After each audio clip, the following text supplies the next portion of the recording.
winter vlog. So yeah, we do wine and we talk about all things real estate, but heavy on the wine.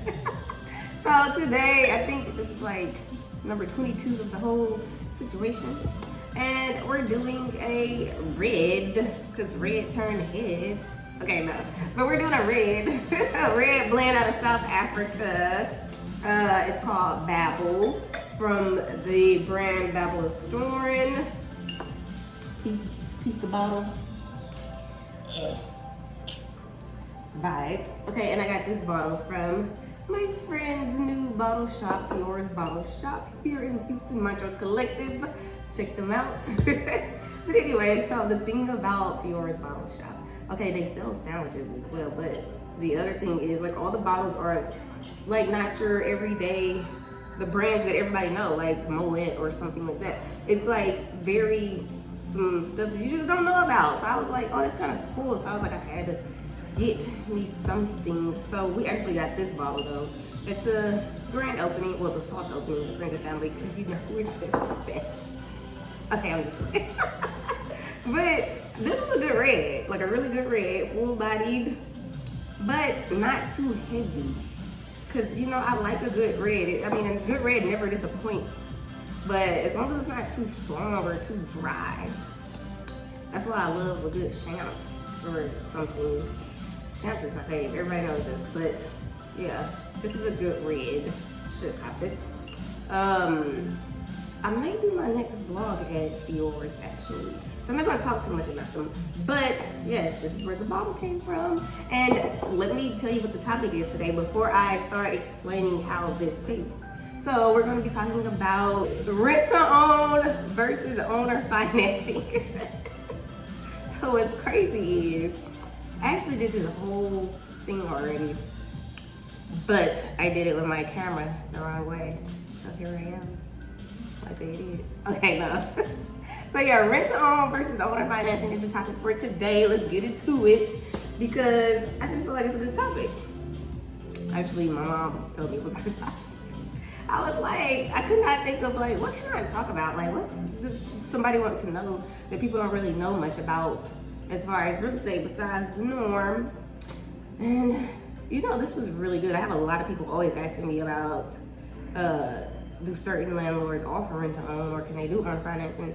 And a lot of times, if it's not like already mentioned, like if you see a house for sale or a house for lease, if it's not mentioned, then they won't. But then again, you can always talk to them about it. But if they do it, it will for sure show in wherever it's listed at. So yeah, so we're gonna get into that in a little second. Let's get into this. So this is the first one, like I told you, it's not like your typical bottle that you would just see. So I'm gonna have to look up, you know, how to describe it. I know what it tastes like. I think I'm good on the notes, but let me just look it up. Okay, like I said, the brand is Babylonstoren out of South Africa. And when I did look this up, I saw that they have like a vineyard. I was like, oh, how sweet. Okay, so here's the description. It is dry, full-bodied red blend, offers a balanced fusion of black fruit and the savory edge of cigar. Our winemakers have aged each component in oak barrels to produce a soft mouth feel and juicy lingering finish that will leave you wanting more. Very youthful, very vibrant, and it is. Like I said, it's like it's full bodied, but it's not heavy. So that's like good when you go for red, especially like a lot of people can't handle a red. This is a good one. So yeah, cheers to Wine Night Tuesday. Okay, come on. Okay, there we go. I've already been going in on this one. It's been one of those days/weeks. Anyway, look at the spread, look at the spread. You always gotta check the spread. Let's get into the topic for today, owner financing versus rent to own. So let's start with owner financing. Wait a minute, cheers.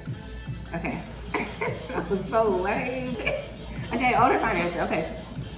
So with each of these, rent to own and owner financing, there are risks. But that's like, it's risks in everything regarding, it's just risk, period. But it's also can be a good thing for the buyer and the seller, but the risks are mostly on the seller. The risks are only on the buyer, like if you default on your payments or something like that. But as far as everything else, you should be good.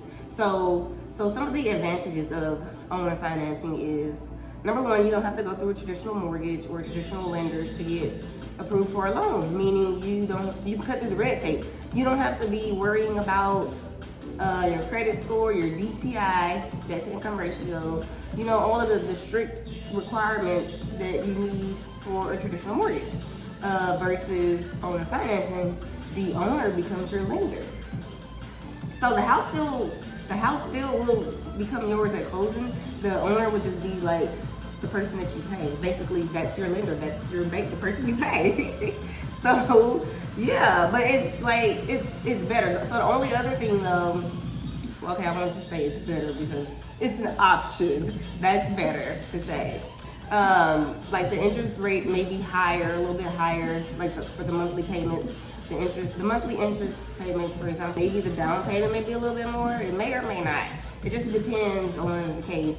So you definitely want to get like everything in writing. You definitely want to like have a lawyer look over the contract, make sure everything is good. Because like I said, if you default on your payment, or like if the seller isn't paying their mortgage or something, and then they're about to lose the home, it could be a problem for you as well. So hopefully they're taking those payments and paying the freaking mortgage. But yeah, and I mean another, I guess, advantage on the seller side, because those were like mostly for the buyer side. The seller side, like if the seller wants to have a passive stream of income, like just wants to get like some income every month, so that's a good thing. But if they are counting on you paying for them to pay their mortgage, then it could be bad for the seller. It's like basically like they're looking for someone to lease it to take care of the note every month. But yeah, so it has its perks. So let's get into rent to own, because there is a difference. Rent to own is you the renter slash buyer, you basically like test drive the home. So for example, if you don't already live in the home and like it's a home and maybe they offer rent to own, the terms would be something like, for example, like on your lease or your purchase agreement, you'll have like some clauses. The clauses would be something like, number one, the sales price of the home, the amount of payments you'll pay every month, and sometimes you'll pay a little bit higher rent than normal market rent, because you have a little bit higher of interest. And also something important that would be listed as a clause would be something like the day when you do either purchase the home or not purchase the home. So like you'll be renting it for like a year and a half, 2 years before you be like, okay, it's time to get my mortgage. And you can get like a traditional mortgage or owner financing, whatever suits your situation at the time. The good thing about rent to own is those payments that you make, instead of it just being lease payments or your typical rent payments, those payments can actually go towards your down payment for the home. Because again, if it's rent to own, the down payment is going to be significantly higher than your typical security deposit. Security deposit is like 1, maybe 2 months of rent. You're going to need a deposit because you're basically buying a house, but you're buying it kind of like on a payment plan, like a railway plan or something. Like you get to pay on it, and before you actually get into I think that kind of helps though in a way, like not having to put down that full, what if it may be $20,000, $30,000, and you can just pay on that over time, and then next thing you know, you got a loan or something. I don't know. It's just a lot of ways.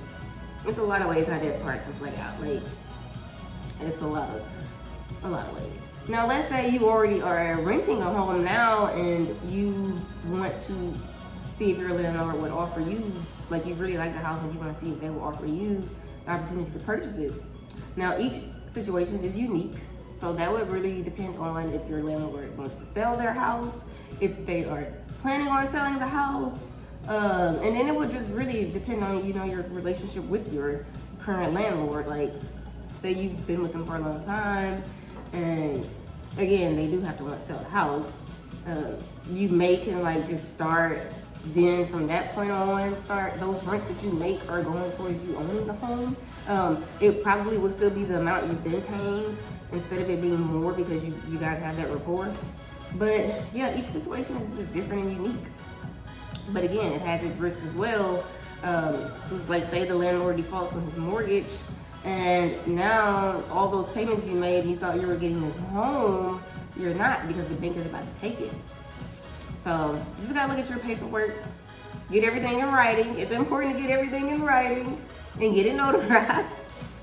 So just protect yourself, or you can have like an agent help you out with that, or a lawyer.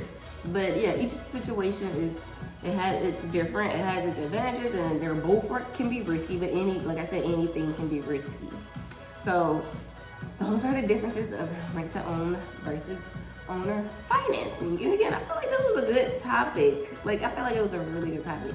I could have went more in depth. I really could have. But I feel like I gave you guys the gist. So let me know what you think in the comments. I hope you guys enjoyed. Until next time, bye.